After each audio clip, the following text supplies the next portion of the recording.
Hi there, welcome to Single Dads Unplugged.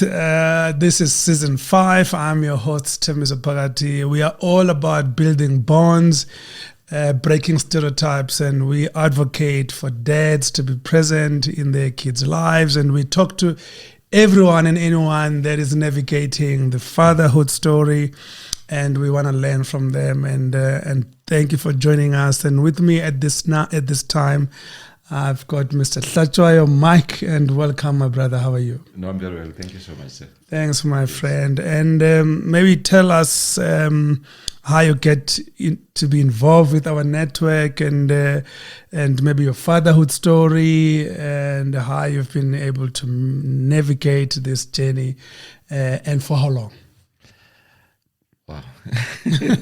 There's just a lot in that. But Okay. I got introduced to the network by a friend. Okay.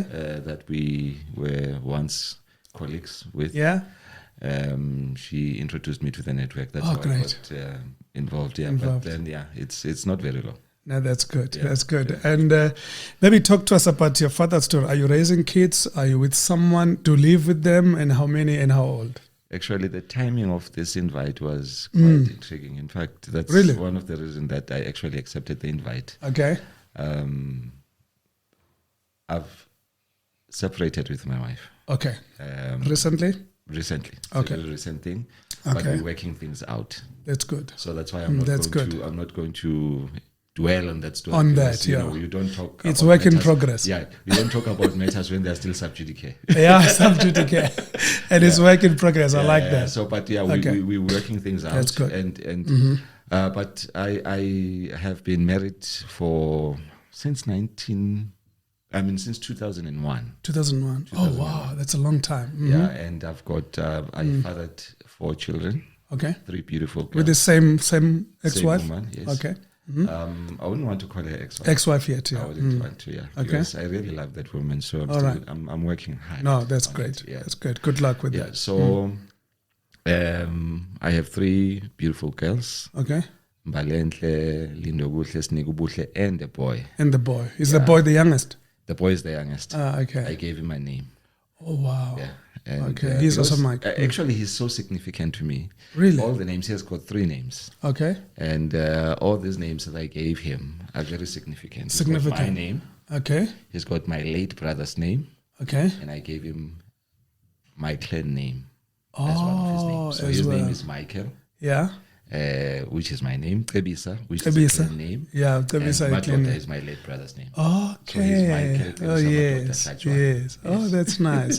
Yeah, we used to go esontweni noBaba uDludla naye uDludla uCebisa, obviously. Yes, yes. And yeah, that's how I know the Cebisa clan. Oh, that's great. Yes. And then where are the kids right now? Do they live with both of you, with the mom, or With you the mother, compare? but they visit. Oh, they visit. So you've they got access. Yeah. This morning, my son that's was great. with me. Oh, well, But, okay. he had to go to church with To church. with Okay. the siblings. Yeah. Oh, with the siblings. Yeah. Okay. So you're not far. Because my wife is at work today. Oh, okay. So he went with the girls. That's correct, yeah. Oh, that's great. And then the girls live with the mother as well. For now, they all For live now. with the mother. Oh, because that's at a the- comfortable arrangement. But Of I course, see that's them all fine. the time. But you've got I access. see them all the time. How has your journey been as a father, and especially during the time when you guys lived together, and maybe share a story or your experience in terms of building a relationship with them, especially in a setting where you are there all the time? I think anybody who knows me will tell you. I think family is very important. Okay, For me, family is very important. that's good. So I always want to be involved in my children's life. And so the relationship has always been the best one. And even during this very recent Sure. happening, I tried to negotiate with my wife that please let's try to make For the sure best that interest. the children are not affected are by not the whole affected. thing. I like it. So as a result, we have maintained a very cordial relationship. Yes. We talk.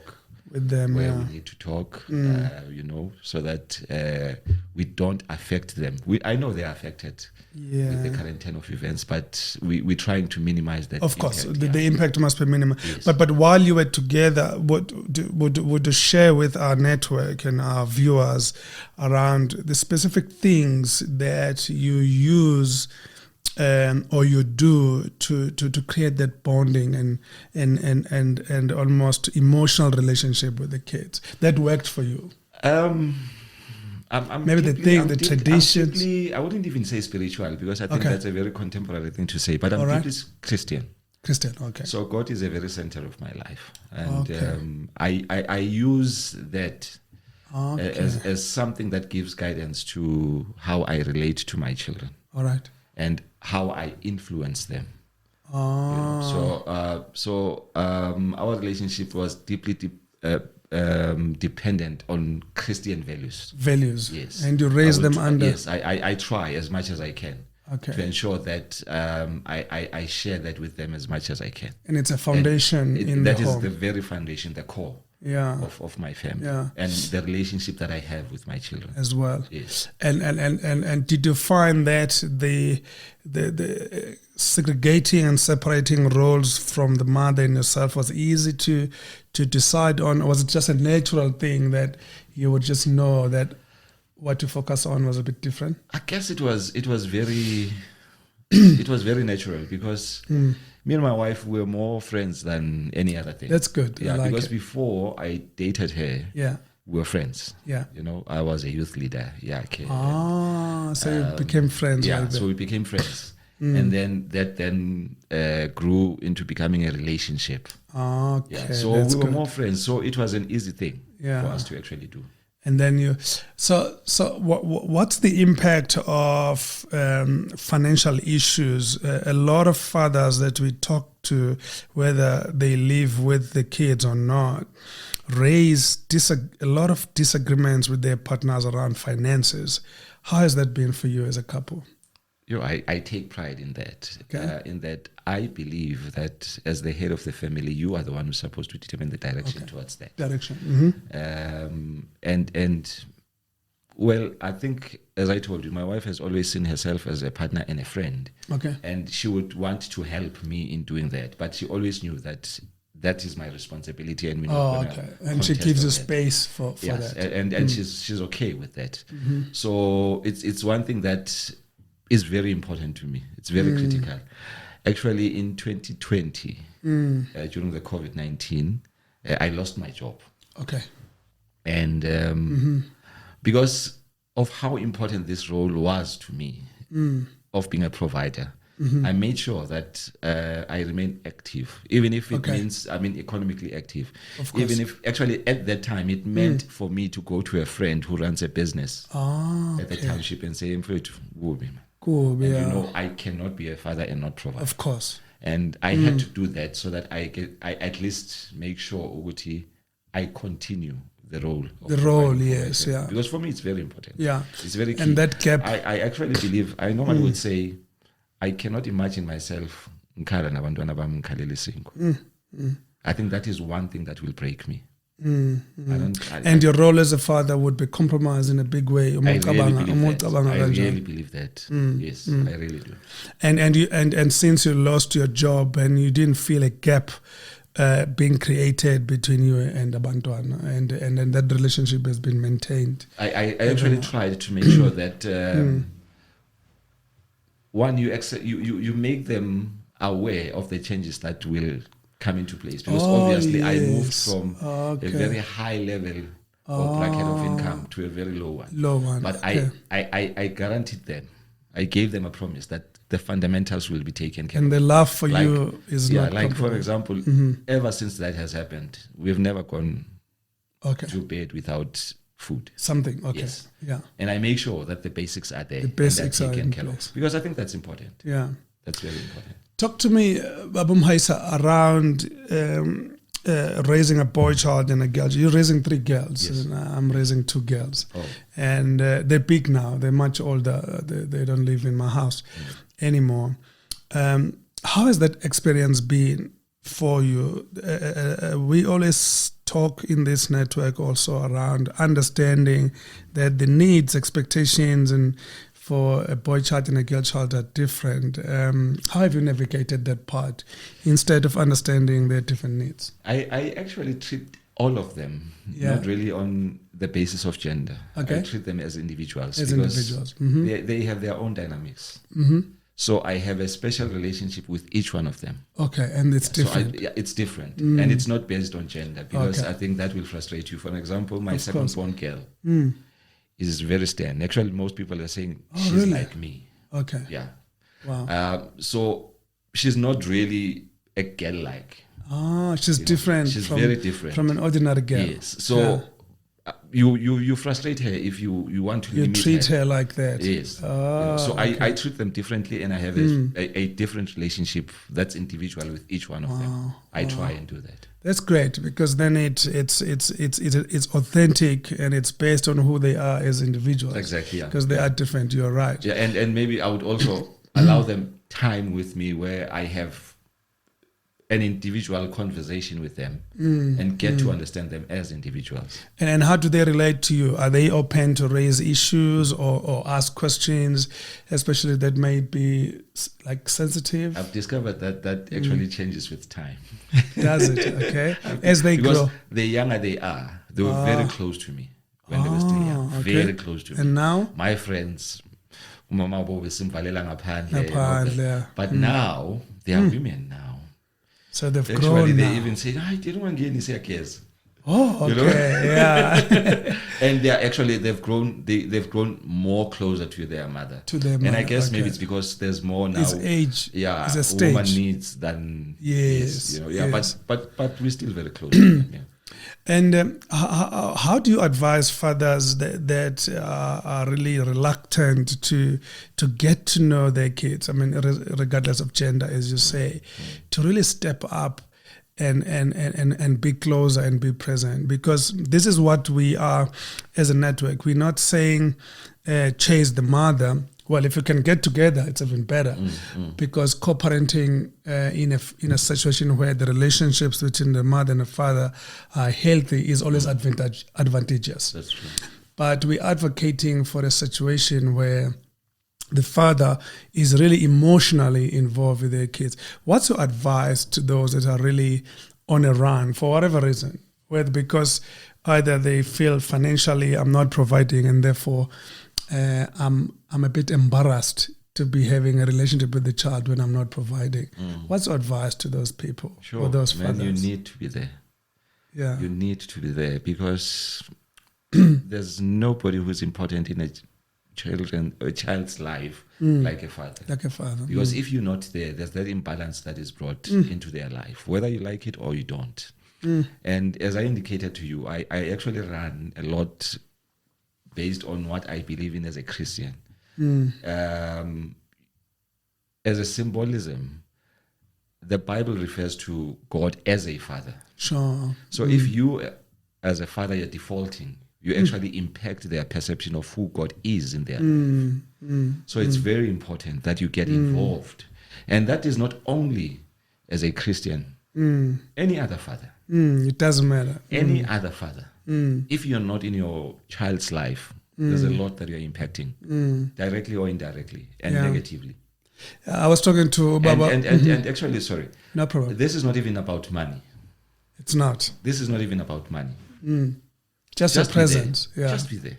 Yeah. Because as you say, you get to know them, they get to know you. And also there are questions from a child that are pertinent for the father and some for the mother, and you don't want to confuse that. Exactly. And if they've got access only to one parent, and it gets a bit confusing, and it gets a bit too much. It does indeed, for one parent. It does indeed. And actually, at some point, it gets distorted. Life gets distorted.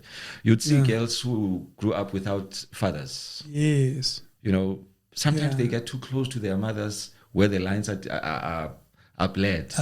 They don't know whether they are friends to their mothers or they are children to their mothers. And sometimes they seek fatherhood in their partners. Exactly. Boyfriends and husbands. They look for a father figure. Look for a father figure in the wrong places. Exactly. They want to be loved. Because they're looking for that that masculine love. That masculine love, Correct. and sometimes we as husbands, boyfriends, do not know how to switch heads from being a father to your partner and being a partner, because now they're looking for That's true. for their father, Yes. because Yes, we're not yes, trained yes. to switch. Yeah, because we don't know how to do We that. don't know how to do That's that, true, because yes. if you're involved with someone emotionally and they are just your partner emotionally, but you can't adopt them as a And child. remember that Yeah. the P's are still there. Protect, provide. Oh, yes. They're still there with They're your still partner as well. With your partner as And well. they're there with your And children with as your well. children So that's as why well. sometimes if you find a young lady who has not had their father in their lives, then you would find that sometimes now you not sure whether you're a father or It's too overwhelming. It's just That's too true. much. That's And true, you yeah. find whether you're a sugar daddy or not, then it's just too overwhelming. And eventually you say, this is not for me, and you walk away. Exactly, yeah. I was talking to someone about fatherlessness. I was actually speaking at a conference about fatherless fathers about 2-3 weeks ago.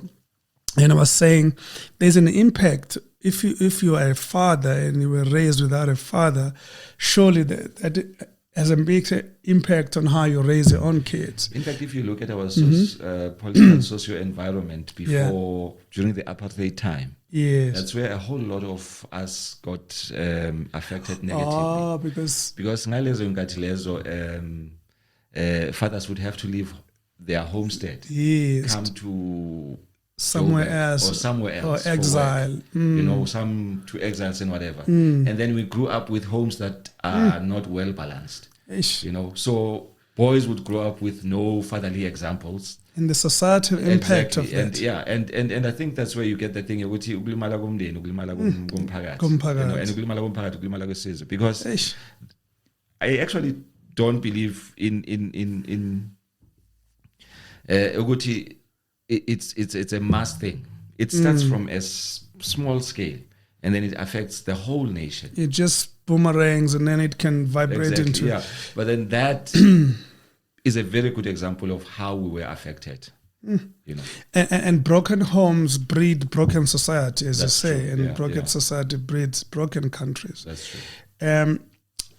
When I started this network, and I was thinking, and I remember that looting of 2022, a lot of those young boys, you know, they come from families, but the question is, and I was saying to someone, I'm sure the type of families they come from can't be structured, because if you've got values at home and you've got the support from both ends, to go and grab something outside and bring it home. And by the way, when they were taking those things, they were not going into a bush or island. They were going to some family. Exactly, yeah. But the question is, what kind of family? Actually, I think that's what Nelson Mandela talked about when he said that if families are not taken care of, Indlala would actually change your children to behave in an animalistic way. Yes. Because now instinct for survival, it will be what The survival instinct, yes. You know, yes. so if somebody steals from you because they are hungry, you know, and that comes as a result of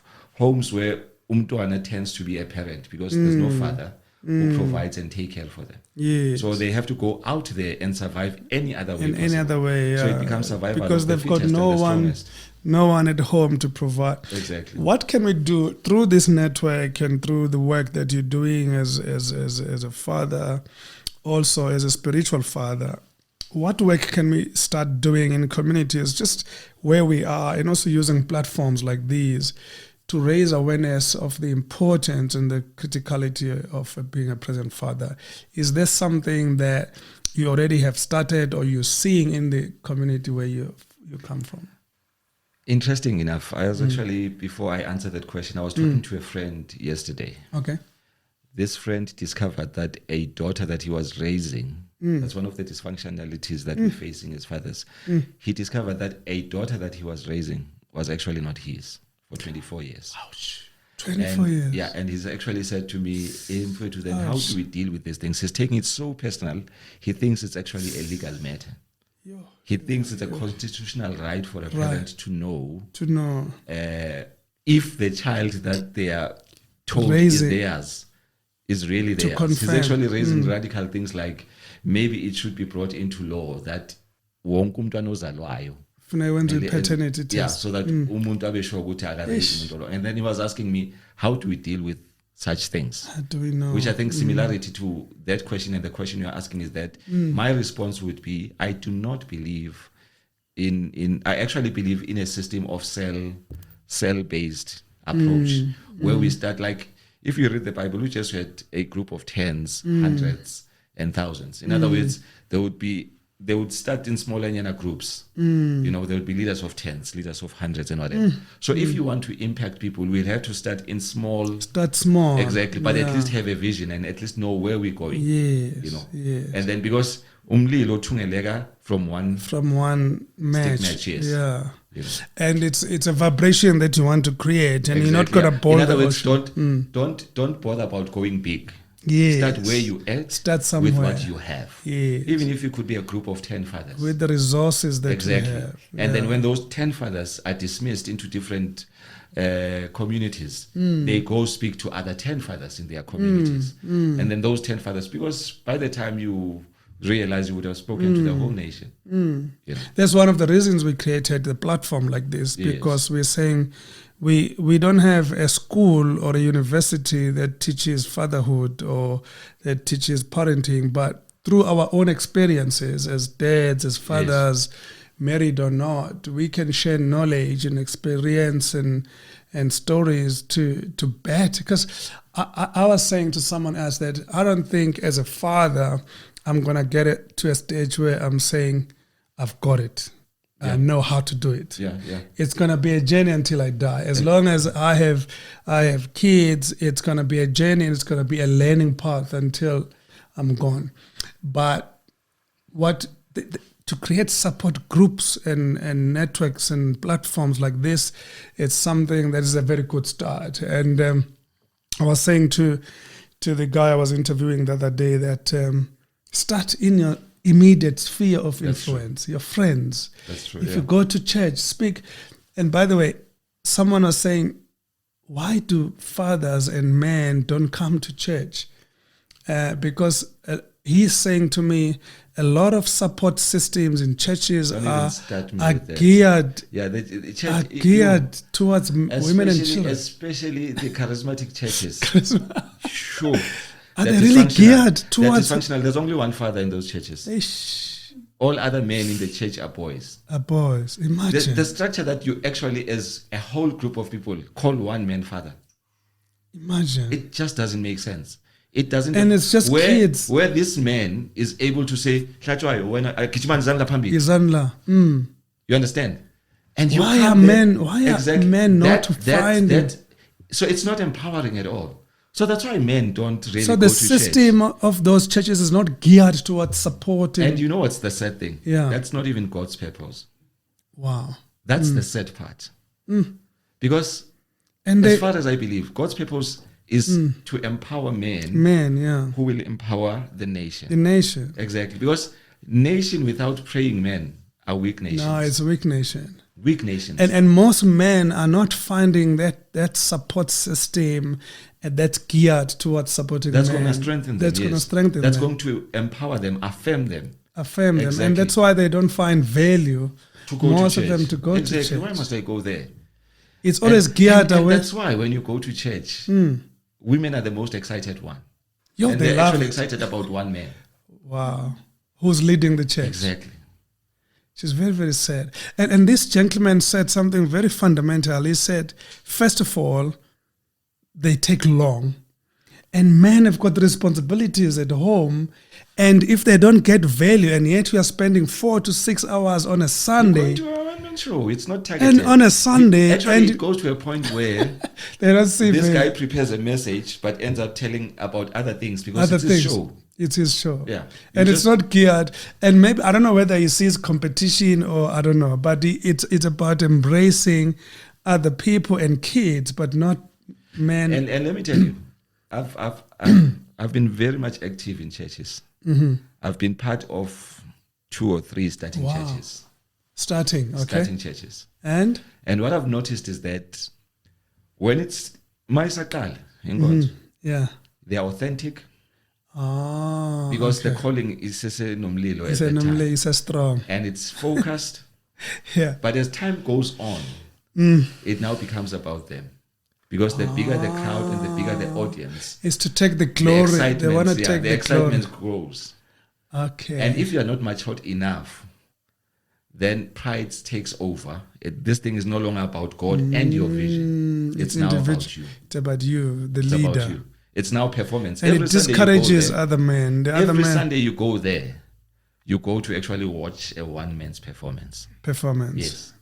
And that And of can't course, be let me sustainable. also be quick to say this is not a general statement, because there's other men of God out there who are doing very well. Of course. But generally, this is what we observe. That's why you would never That go will to push other men. That's why you would never go to a charismatic church that has been there for over 10, 30 years and find the same number of people or the same people that were Same there people. from the beginning. Actually, every interval of 5 years, when you go visit whatever church, I don't want to call them by names, whatever church, if you go there every interval of 5 sheds years, its skin. I can tell you, you'll find that there's new people. It's new people. Very few old people are still there. Because they don't Because find there's no they don't sustainability. find Yes. the value. Yeah. Yes, there's no sustainability there. So where so then it begs the question, what other platforms and that we can create where men can find counsel, open to speak up about everything and anything and be able to be vulnerable? I think, as you said, this is not a classroom thing. It's not. This is actually more a social issue social than any issue. other thing. And what I've realized, men are more comfortable in spaces where sis Blomele, Samachita, and Khuluma noma kanjani. you know, yes. And we're So free it's to actually speak. those environments, and that's why small groups would actually work.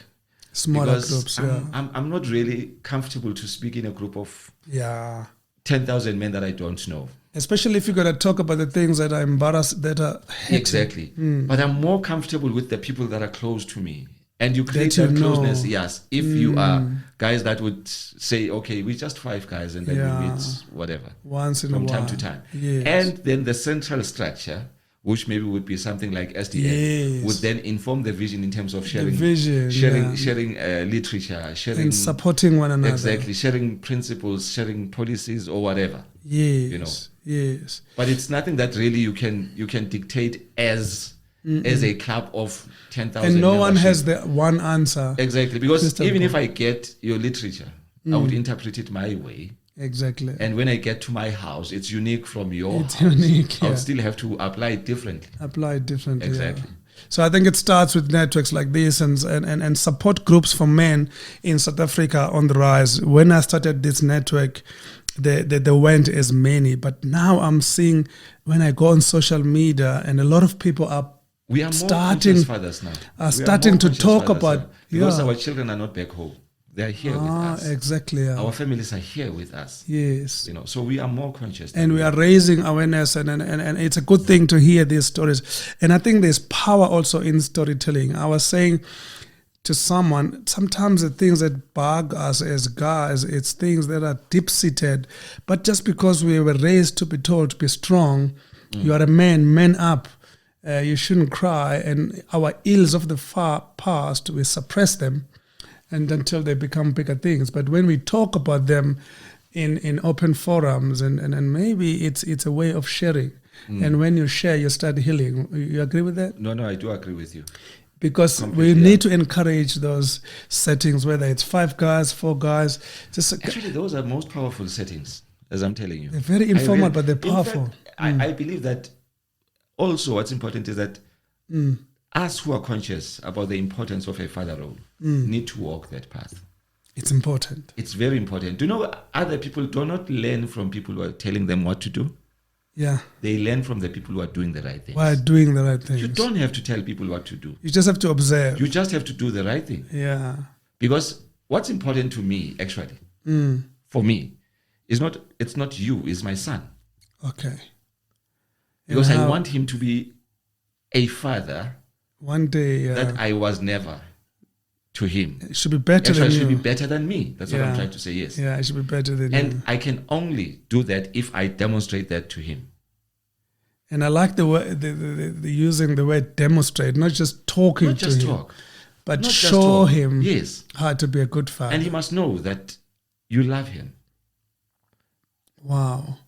How do we, because this thing of modeling, at that conference I was talking to about earlier, we spoke a lot about role modeling, especially for our boy kids. That's correct, And how do we encourage, how do we use practical examples of role modeling for dads? So guys, don't just dish instructions and advice, but role modeling means doing. Yeah, doing. Like, for example, I think all of us are a combination of different people that we've seen in different spaces, and they impressed us. Yes. In corporate, there must be just one boss that impressed you. Yeah, that impressed. And you want to Like emulate. in church, actually in church for me, there's so many. There's so many that I can quote for you.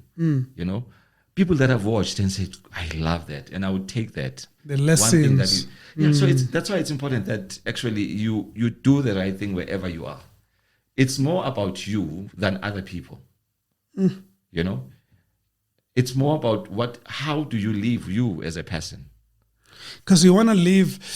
So we want the next generation after us to be better than us. That's true. But in many cases, it's a bit worse. If I think about my father and I look at how I raise my kids now, it's different generation, but the values are diminishing. The discipline is diminishing because at our generation, I think we allow our kids to be too independent, but sometimes the counsel, the advice, the coaching is lost.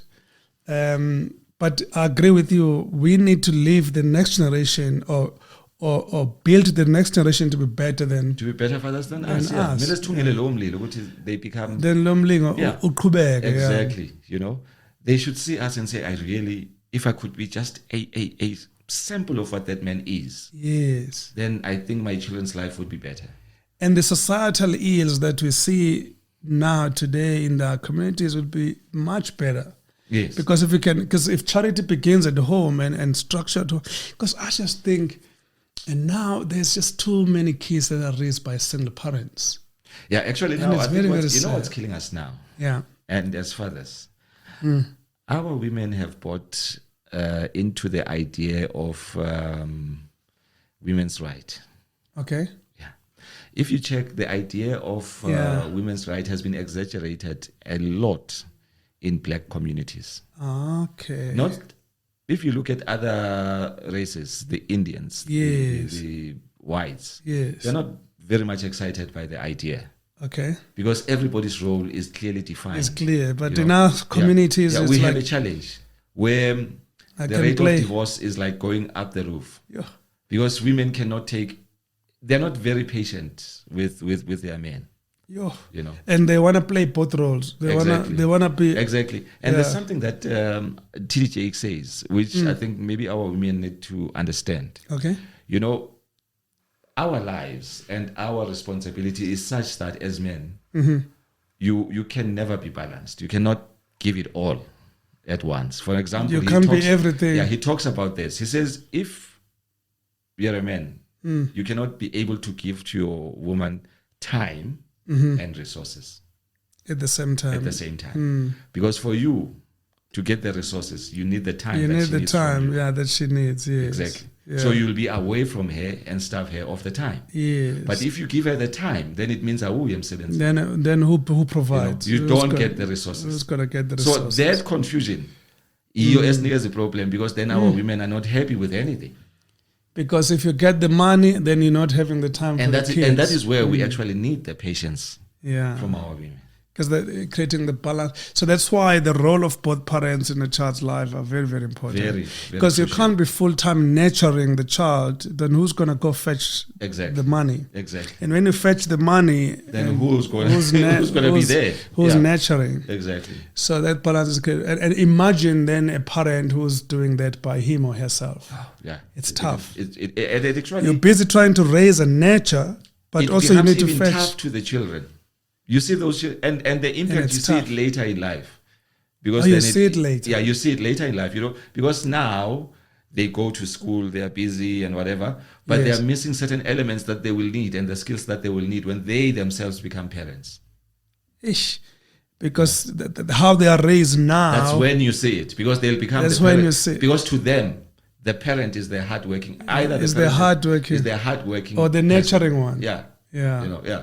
So you see it at that time when they are able to balance it. With I think that's why most guys think, like, listen, my job is to fetch the resources, get the money, food on the table, the mother will nurture. But they don't realize that there is that element of the father's presence, emotional presence, Exactly. that's also needed. Exactly. Yeah. They'll say, like, That's my why you job. need to make that, even if it's little time, to say good night. Or how was school? How was school? Let me give you a heart. Because that good night would have all those. Will have that. Or let's have conversation. dinner at the table together. Exactly. Those things. Because at the dinner table, there's conversations. Today, kids will fetch, and people today eat at different times. Yeah, When because I grew up, it's a different. We woke up at home different It's times. at different times, and then Different times, people yeah. grab something, they go disappear into their rooms. So where do conversations take place? You have to make time for them. Or Otherwise be they will intentional. not. Be intentional about Be it. intentional about it, because otherwise Because it you will don't never sit happen. together. We don't. And of course, those are the dynamics of our lifestyle right now. Yeah, it's a different. Yeah. It's a consequence of and our that's why, lifestyles, yeah. Mike, I talk a lot in this show about intentionality, but also be deliberate about curating and doing activities together that force you Exactly, to do things together. Exactly. It works with my family because although we live in different places, we do different things, but there's times where I say we're going to go play together. Yeah, let me give you an example. And it works. Now that I'm like separated from my Yes. wife, no? There's one activity that I don't miss any other time. Okay. And I do it deliberately. Every evening, I call my children and I do it a video call. Oh, on the phone. On the phone. That's amazing. I do a video call. I do that conversation. How was your day? Are you okay? And then What's they talk happening? about Is there anything? anything. Yeah. And I use one phone. Okay. I don't call them from Or each different. phone. Yeah. Oh, use one if phone. I call Junior's phone, then okay. that day Junior's phone will be their conversation piece. So you connect. Exactly. Yeah. You know, And it's a I do it's a that routine. deliberately. It's a routine Yeah, that I do that deliberately. Wow. If I failed to do it last night, first thing in the morning I will call and apologize. I'm sorry, man, I could not call you yesterday. mhlambe we're busy. Yeah. But I make them aware. This is our And it's a routine this is that- our thing. Wow. You should be aware. This is our thing. I like that. And then you check on each other. Actually, a guy on this show that's raising 9 kids by himself, he said he's also has got that routine. Yeah. He has a video call, a Zoom call with all of them because he's got 9 kids and some of them are grown ups. Yeah. And they've got, but he says we've got a Zoom call every evening, 7 o'clock. And then we are together, we check on each other. They check on me, I check on them. And they also check on each other. Exactly. That's what I do as well. And that routine is important because the world is harsh out there. It is. We get exposed to all kinds of blows It is. in a day. And you know what happens? I actually am quite conscious of my children's emotions. Wow, you're aware of them. I'm aware. Junior will tell you. And you pick it up through, I pick it up. through Just- conversations. Exactly. Like, you're not okay, Fana. What is going on? And my boy is very... And you don't brush it over. Yeah, my boy holds back. And sometimes I insist, I have to drag it out of him. You have to. Yeah. Wow. And if I don't do that, he will then go unnoticed. And It's gonna I don't know go what to a damage wash, that do yeah. is, you know? And there's a very powerful thing, Mike, that how do you encourage kids, as fathers especially, how do you encourage kids to just be okay not to be okay? Be vulnerable and be okay to say, I'm not fine. I think it's Where talking does- to them and be honest also about your emotions. And not judge Yeah, and not like- be judgmental Exactly, also yeah. when they do say, hey, I'm sorry, I had a bad day. That's true. Yeah. Or I was bullied today by a boy. Accommodate them, yeah. Give them time to actually take But it. sometimes as dad we say, how can you be a boy and be bullied by another boy? Why don't you fight? Why don't you? And eventually they will never tell you. Yeah, because you Say, no, be strong. Yeah, you How brush can it a- aside. You how say can it's not another important. boy- How do you, why? How can another boy tell you nonsense? Instead so of that's instead true. of letting him speak and be vulnerable be. and cry if he has to. That's true. It's a very, very good point because whether it's a boy or a girl, but Because one lady said to me in this show, I think it was season 3, she said, my husband has got no relationship. We live under the same roof. He has no relationship with our kids. My girl was bullied at school, and you would think that she would report to the dad, but she came to me, and she's scared to go to the dad because the dad is probably going to say, why didn't you fight back? The dad But has got, you see got now, high walls, emotional high walls, yeah. the dad is going to say, oh no, be strong as well. Why didn't you fight that girl? And then why? But she had to find a route. In fact, I don't even have a problem with that because also you need to give them survival skills. You'll never be there all the time. But don't brush it off. But listen to them. Find the details. Let them feel that you care. That you care. Because that's the most important thing. Because you'll never be there for them all the time. No, of course. So you also need to teach them. You need, Yeah, but when they come to you, keep the gate open. Yeah, exactly. Yeah. Because she's saying to me, no. If even if they are emotional, they will hide in front of the dad. They'll hide. They'll rather cry in front of the mom. As soon as the dad comes inside the house, they want to be strong. Yeah, I know that's a sad It just tells me that there is that wall. Yeah, they're not protected emotionally. They're not protected. Yeah, so the father is not there. He's not involved emotionally. And he's using his head. He's using his head, and he says, "I provide here." And also, you guys I think figure. it's this thing that I indicated earlier. You probably would look at his history. He probably grew perhaps up that himself. Yes. he did not get that emotional support. And he just thinks being a father is just to provide. Exactly. Yeah. I've got roof. I provide for you. What do you need from me? You're taken care of. Go to your mom. You actually wear more expensive techies than children in the neighborhood. So you must be the happiest. So that's why some fathers, when the baby cries and then they won't hug them, say, no, go to your mom. That's true. Because they don't see themselves as a nurturer, as someone I can give. They will say, besides, what do you want? Besides me as a man, why must I be vulnerable as well? I cry before my children also. Wow. When nice. I have to. And that builds a relationship. They knew when I lost my mother, I cried before them. And being vulnerable is okay. It's okay. And it opens up a gate for them to even do the same. Do the same because they know, you know what? Because he's fine. There's nothing ridiculous about being emotional. Wow. That's very powerful because we really try to teach our colleagues as dads in this show that, guys, it's okay to not have the answer. And sometimes to say, my kids, I don't know what to do, and I'm still finding answers. And in fact, it compromises you to lie to your children because you have all the answers. Yeah, because they will at some point discover where is the answer? They will discover the truth. And later. So in life, then they will never trust you about anything. The guy that I was say, I would want to find out. Let me first find out.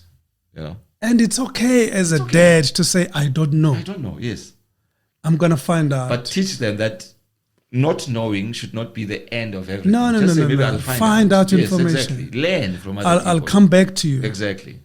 Or you can teach me if you know better. If you know, Yes. Or I'll read about it, or I'm going to find.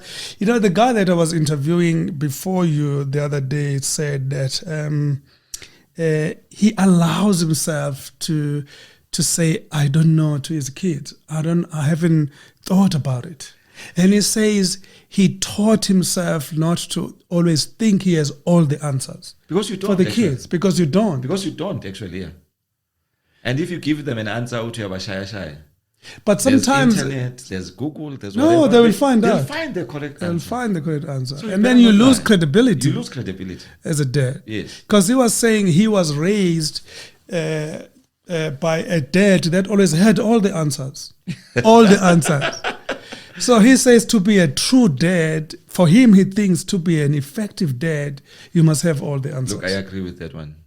So he says when he looks completely back. And in fact, when you do that, like sometimes allow them to teach you. And that's okay. You don't know how much confidence you're creating in those little children. Oh, thanks, my son, for showing me this. Wow, thank you for... Wow. Like, it builds confidence. Yes, exactly. Wow. Because, it means... Yeah. Exactly. And they will volunteer information if they discover something. That's true. They'll be willing to share. Encourage them to share things. With you.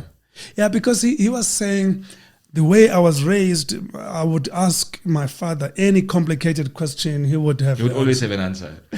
But those days they didn't have internet. Probably he wouldn't find any other you'd have to go through and then you have to prove encyclopedias to actually find something. Factual. Do you remember encyclopedia? I remember encyclopedia. That was internet. That was our Google. Yeah, that was our Google. Yeah. And it will take time for you to page exactly. through. But today, with the press of a button, you have with their phones. They'll surprise you.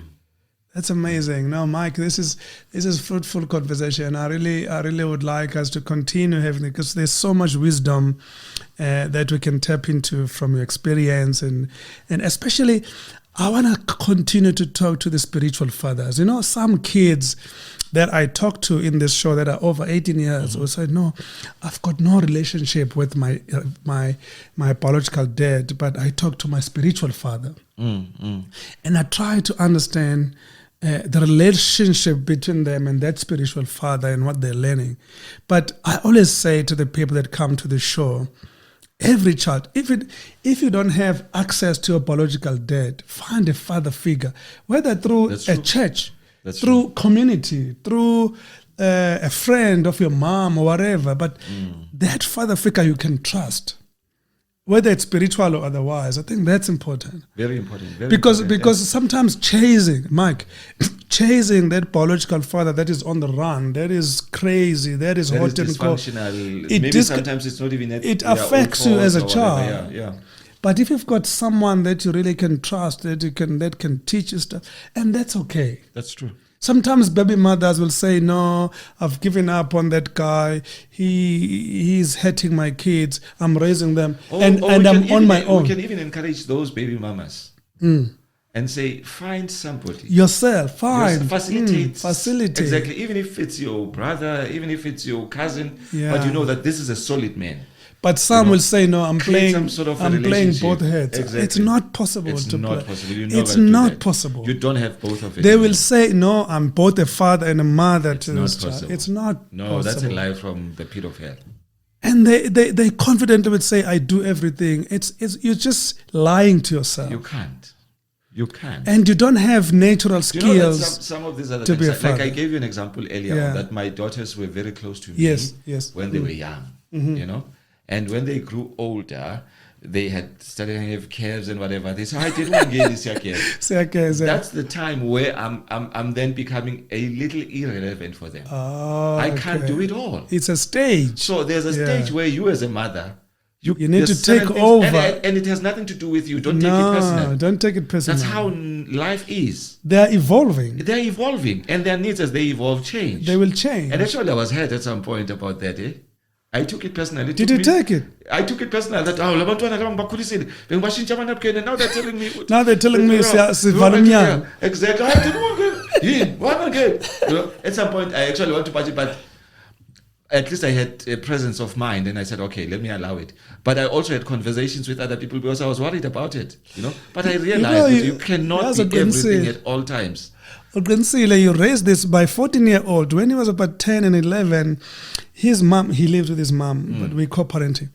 And then his mom, I know when she calls, he says, your son has done this. Yeah. And then because now he's starting not to be rebellious, but he's starting to say, for instance, she would say, no, these are the clothes you're going to wear. He would say, no, but I'm going to choose my own clothes. Yeah. Because she could not realize that at that point he was starting to decide for himself. Exactly. Then she would text or call and say, hey. He was realizing that I'm a man. No, he says, no, why you take out my clothes? I'm going to choose. But now she didn't realize that at that point he was willing to decide for himself. Exactly. And it was nothing. And then that's fine. And then I said to her, it's okay. He knows where to find. If he feels like wearing jeans or wearing something else, let him be. Exactly. Because now she was used to just choosing for him, and she thought he was being rebellious. I said, no, it's a stage. And you need to allow it. Because independence at some point is important. We're not going to be there as parents forever. No. Yes. And sometimes boys or kids will make bad choices, but things like what to wear, and they need to learn from it. And I'm glad our fingers actually to learn, that's fine. Yes.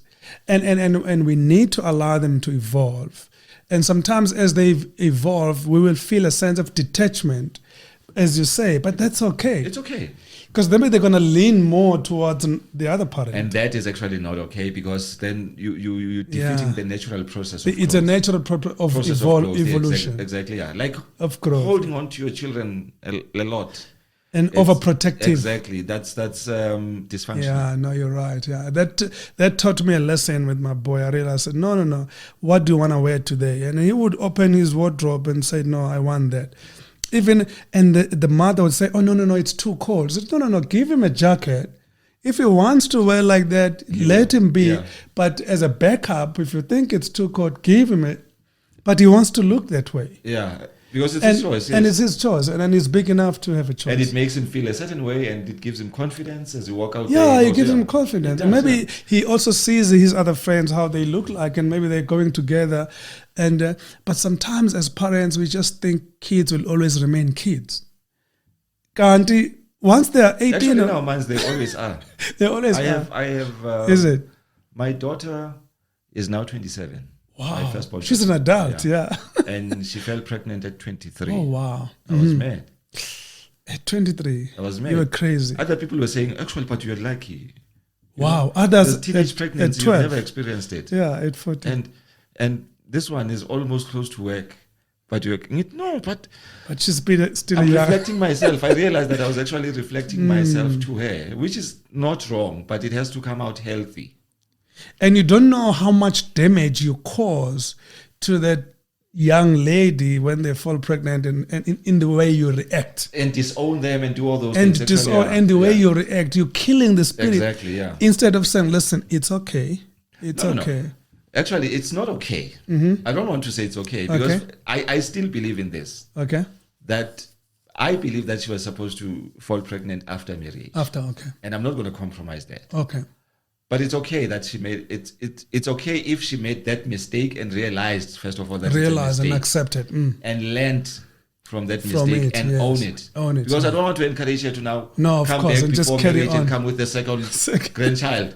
No, as long as she has to understand why I'm mad at her. You're uncomfortable. I'm not mad at her particularly. I'm mad at her actions. Yes. But I still love her. Of course. Because in the midst of that, you need to guarantee. Exactly. That you need to guarantee. And you need to reinforce that. Exactly. And that's why when I'm mad at my kids, I usually remind them, do you know that I love you? Do you know that I care for you? And reinforce that message. And then say, now let's talk about this. Because that reinforcement. I'm a big fan of corporal punishment. Okay. But I've done it, maybe I can count less than a hand. Sure.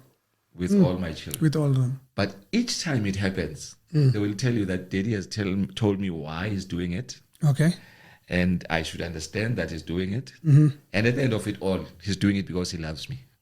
So it becomes a conversation. So it's an underlying... Yeah, it becomes a conversation before it happens. That helps. Yes. Because even if you punish them, whether physically or otherwise, they need to know it's in the best interest. Yeah, whatever I do, it's in the best interest of my development. Exactly. And my growth. That's true. Because sometimes we, at our generation, would just be slapped in the face. Sometimes you don't even know what to do. You will hear your father when he's talking. Yes. What did I do? These days, you must explain. Exactly. Because kids will ask, why are you hitting me? Actually, talking about that, one day we were seated with my friend. Yeah. And my friend, yeah. And umshana wakho yeza uvula amanzi empompini uwaphuza ngomlomo. And he said something like, something like, but he said something ukumkhuza. But the child misunderstood. And it's nesimangela umntwana 2 minutes later usaphuza amanzi. Same thing. Yeah. Usaba ucommunicate kumalume ukuthi I didn't understand what you were saying. Yeah, he thought ukuthi umalume uthi uzuyekela ukuphuza lawo manzi lawo. So he was like drinking umuntu wasithi yebo njani? Uthi umalume uzongishaya if ungayeka.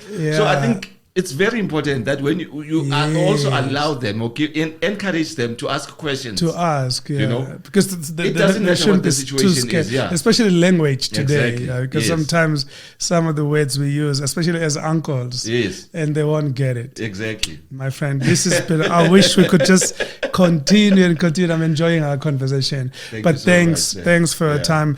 Those of you online listening to us and following our channel, please continue to subscribe and comment below using our handles, because Mike is going to come back to the show and he's going to share more insights, more wisdom. And my friend, I really think, thank you for your time. Thank you so much. This was beautiful. There's this Xhosa presenter would say, Uchabale Clash. I wish we could just continue. See, time is not on our side. Thanks, my friend. This was awesome. I really enjoyed it. Thank you, sir. Awesome. Sure.